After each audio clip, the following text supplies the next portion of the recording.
gift, also known as a present, is something that is given to somebody without any expectation of transaction, return, or payment. Often, in many cultures, a gift is concealed in a special box, maybe in wrapping paper or a bag. There are many occasions upon which somebody could give a gift. For example, a gift can be given as an expression of solidarity, alliance, charity, friendship, affection, gratitude, honor, or abundance, etc. It can also be a custom on occasions such as celebrations, coronations, birthdays, weddings, funerals, baby showers, graduations, and many holidays. Gifts may seem trivial at face value, but I can assure you they are anything but. The reason is that gifts is in fact a love language. What does that mean? It means that gifts is actually one way that all humans express their love to one another. It is perhaps the most misconstrued and poorly understood of all the love languages. Many people have a bad association with gifts. For example, they may see gifts as simply a way that people manipulate each other.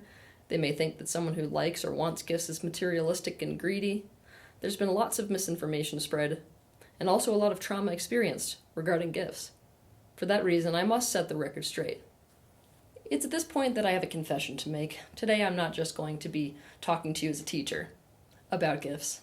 I'm also going to be talking to you as somebody whose primary love language is gifts. Yes, you heard me right. Gifts has been my primary love language since I was born. Gifts are a visual symbol of love. When you look at a gift, what it says is that somebody cares enough to understand you, especially to know what you're wanting or needing or value. And then they care enough to seek out, secure, and deliver something as a representation of their love for you. No matter how extravagant a gift may be, gifts are not about extravagance. Gifts are about the meaning behind the gift. They're about sentimentality. For a person who speaks the love language of gifts, a gift is a constant visual reminder that they are loved. Each item reminds them of the person who gave them the item and the meaning behind the gifting of it. This is also the reason that when it comes to the love language of gifts, unfortunately, the meaning in a gift can convey the exact opposite of what you were intending. The reason that you have to be so incredibly thoughtful when it comes to speaking the love language of gifts or giving somebody a gift is because it can convey, I care so much about you and I love you. It can also convey the exact opposite. Love is very strong, but love also implies a vulnerability. If there is love present, you also have the power to wound someone, and I mean very, very deeply. When it comes to somebody who is speaking the love language of gifts, or just giving somebody who maybe that isn't their primary love language of gift, but you're giving them a gift nonetheless, the reason why it's so incredibly important to be careful is because, especially if somebody speaks this language, you can wound them with gifts. For example, getting them a totally thoughtless gift, or not getting them a gift on an anniversary or special occasion, or giving them a gift as an obligation, is actually acutely hurtful to them. Ready for a personal story?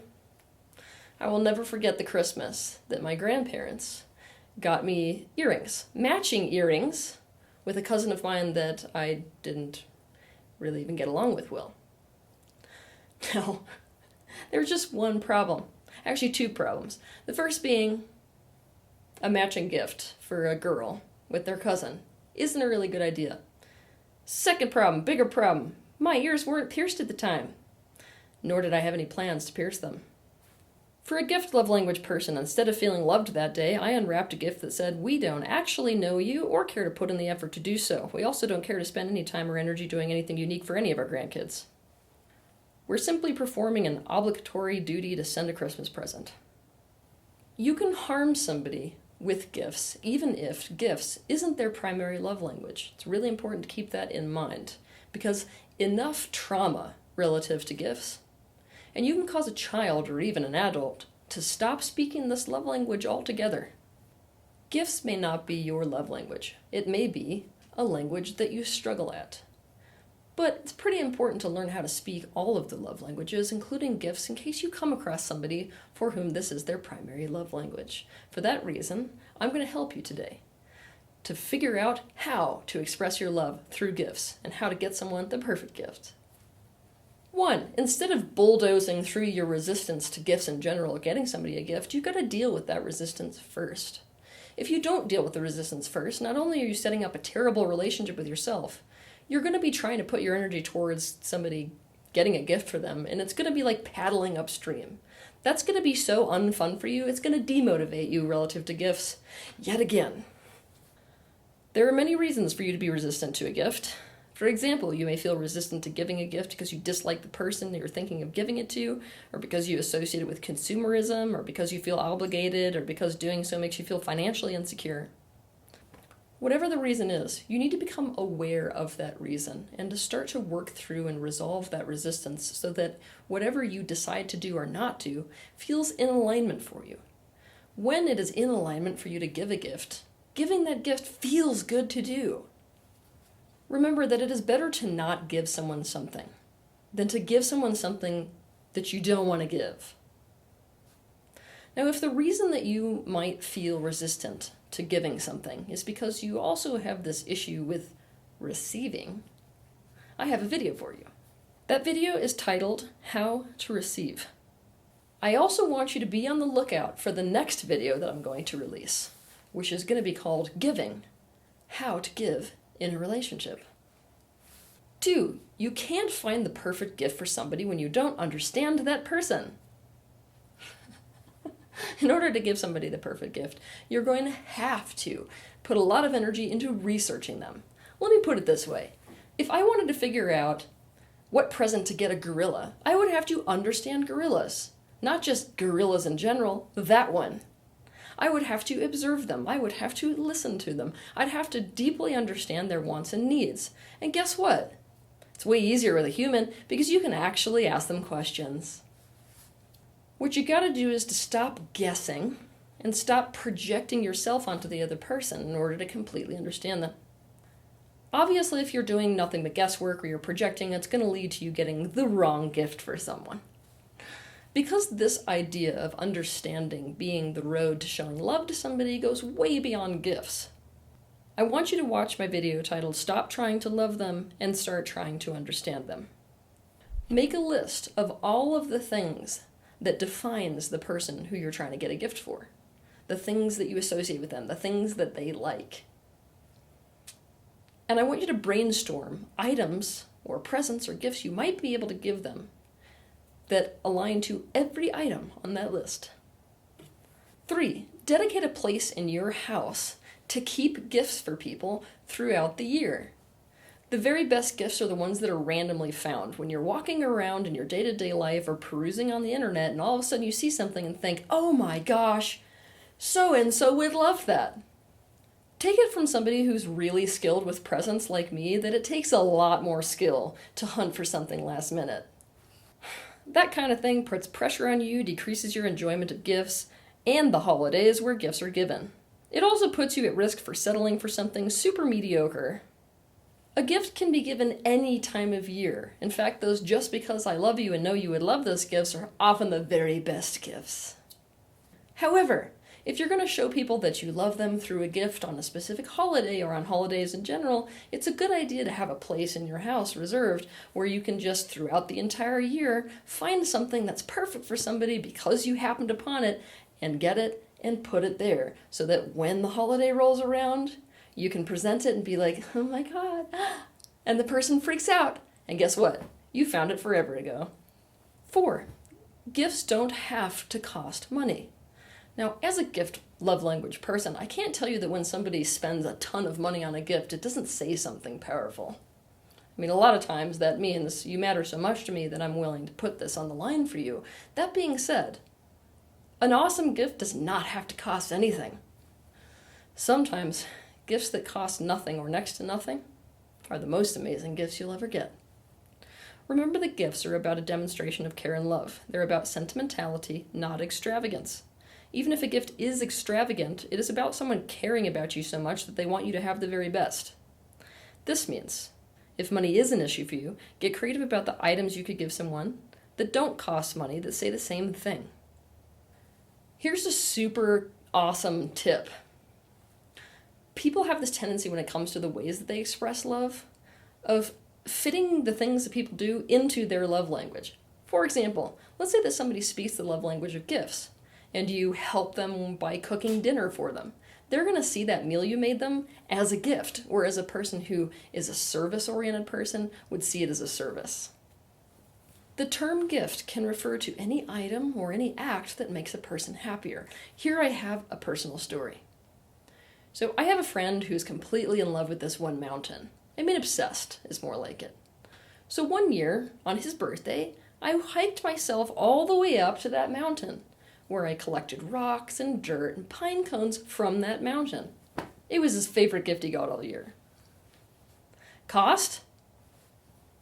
Basically nothing. Another example is for one of my friends. I took 365 little cutouts of printer paper and wrote affirmative notes that would make her feel good about herself, one for every single day that year, rolled them up, tied them in ribbon, and put them into a little jar. Again, her favorite gift that whole year. 5. Imagine you were putting on a pair of little rosy colored glasses that were gift glasses and walk through your day with this in mind. People who are in my life love it when I express love to them by giving them gifts. Let's call this gift glasses. What that means is that you're going to be looking around the world whenever you go anywhere through the lens of getting people presents. When you make this your habit, it's sort of like you're always on the hunt or the lookout for something. Gifts don't have to be a huge ordeal. Even if you're out shopping and you pass a bakery, popping in to get someone in your life a cupcake is a great way of expressing love through gifting to them.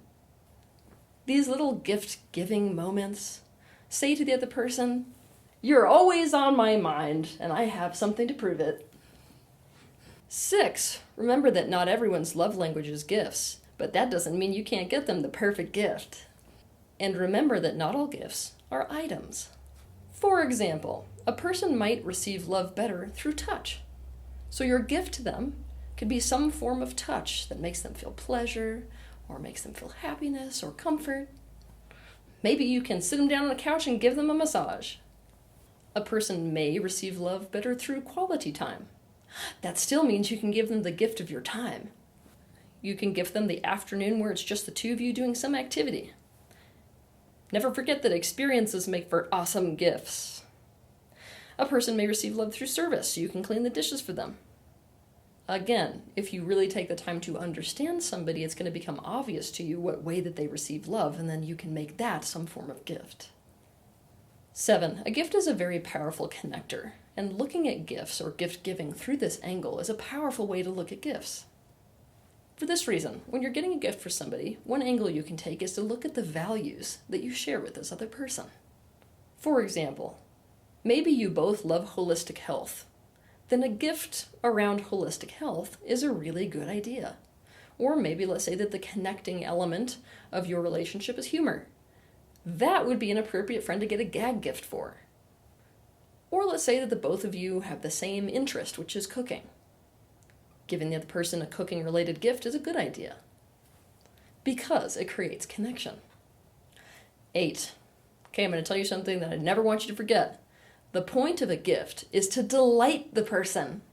That means you can only get somebody a practical gift if it delights the person. So many husbands have found this out the hard way when they get something like a vacuum cleaner for their wives because they heard their wife say that the household needs one. There might be a woman who's totally delighted by the gift of a vacuum cleaner, but that does not mean that all or even most women would be. Here's a better example. A child may need and want a backpack, but that does not mean they're going to be delighted by a backpack, so you don't go ahead and buy a child a backpack unless they would be delighted by the backpack. Okay, to reiterate, the point of a gift is to delight someone. No practical gifts unless that practical gift would delight someone. 9. Think about what they like or they need, not about what you would like or you would need. Also, think about what they would like and they would need, not about what you think they should like and need. It is true that sometimes thinking about what you would want or need if you were them gives you an accurate answer about what someone would actually love and benefit by. Doing this can cause people to have that experience of, oh my gosh, I didn't know how much I would love this, or I didn't even know I needed this. That can be fun sometimes, but it's also a very slippery slope. So many people, when it comes to gift giving, project themselves on other people. And so many people give other people gifts that they want, actually. This does damage in relationships. It also causes you to seriously miss the mark of getting a good gift for somebody. And that sucks, because when you get somebody a gift that they hate, you've actually just added a chore to them. The chore of trying to figure out who to give it to or where to get rid of it to. Remember that a person may love a color that you hate. They may value something you don't value at all. In order to get somebody a really good gift, you have to also understand your differences and respect and honor differences, not just similarities. 10. Be very, very careful getting somebody a gift that relates to something they're super interested in, or especially an expert about. You can only do this for somebody if you are 100% certain that that gift is going to be exactly what they need or want, or is going to hit the mark instead of miss it. Now, I know this item on this list may seem super counterintuitive. Wouldn't it seem obvious if this person is like a super Star Wars fan, I should get them something Star Wars related? Not so fast. Chances are they're way ahead of you when it comes to everything Star Wars, so you may give them something and they're like, wah, wah. Another example is, let's say that somebody's really into golf. The chances of you being able to know exactly what driver club they need is slim to nothing unless you are also obsessed with golf. So probably leave that one to the side unless you're 100% sure that it's going to hit the mark instead of miss it. And get more creative about something else outside of that area of absolute obsession that you might get them. 11. If the thought and meaning inherent in a gift is not immediately obvious, always include a card with your gift explaining the meaning of that gift. When it comes to gifts, people love to say it's the thought that counts, and never has anyone said anything more true about gifts. Here's the problem. People love to say that when they got a crappy gift, specifically because they didn't put any thought into it. For example, you can't simply re-gift a crappy candle and be like, it's the thought that counts, because it's the point. There was no thought there. Let's talk regifting, shall we? There's nothing inherently wrong with regifting. In fact, regifting is awesome only when the regifting is something that you know will delight someone. So let's say somebody gives you a present and you're like, nyeh, but you know, like, oh my gosh, I know somebody who would be obsessed with this. Then it's okay to regift. I can promise you, like literally promise you, that if you put thought into gift giving, you won't miss the mark. It's really hard to do. That being said, sometimes you got to get somebody a gift where you don't know whether they're going to automatically love whatever you gave them, but it has deep meaning. You have to include a card explaining that meaning. For example, I got a story about this one. This one time, a woman in my life gave me a snow globe. I didn't want a snow globe. I don't really like snow globes. I mean, they're really cool, but like, it's not like I have a collection or anything. And this wasn't even a cool snow globe. It was a pretty crap snow globe. It was just like two little stars kind of overlapping. I mean, probably the most simple snow globe I've ever seen. So I unwrapped it and I was like, why did you give me this? That was my first thought, right? Now, what she told me is that she has had this snow globe with her since she was a little girl. So what she told me is that she had this snow globe since she was a little girl. And she used to look at those two stars and feel really sad for herself because she felt like a lone star, this little lonely star out in the universe. Then, after meeting me, she felt like I was that second little star. So she decided to give me this childhood relic with that message, or that intention, that you are my other star. Just like that. That snow globe was my favorite thing that I owned. I put it on my dresser in my room and stared at it every single day. So just like that, the conveyed meaning behind a gift changed everything. Once you have found the perfect gift, don't forget that the way that that gift is presented can either add to the specialness and importance of the gift or take away from it. This means do honor to the gift by taking great care when it comes to how it is wrapped, concealed, and presented. You want to make it look beautiful and important. Never underestimate the joy of unwrapping something. Another way that you can enhance the specialness of a gift is to make the giving of it into an event. For example, send the person on a scavenger hunt for it, or bake it into a cake, or put it into a box within a box within a box. When it comes to gift giving, there is value in theatrics. I also need to mention that now that we've got the internet, gift love language people like myself have compiled lists upon examples of awesome gift ideas. Some of these ideas are truly epic. All you gotta do is dedicate the time and energy to looking them up. Just know that if you transform your resistance to giving gifts and you hone the skill of gift giving as a way of expressing your love, it can be one of the most fun and easy ways to express love. Have a good week. If you liked this video, be sure to share it, like it, and also subscribe to my channel so you can see more content like this. But I want to personally thank you for taking the initiative and having the bravery to step into this space of awareness, not only for yourself, but for the benefit of those around you.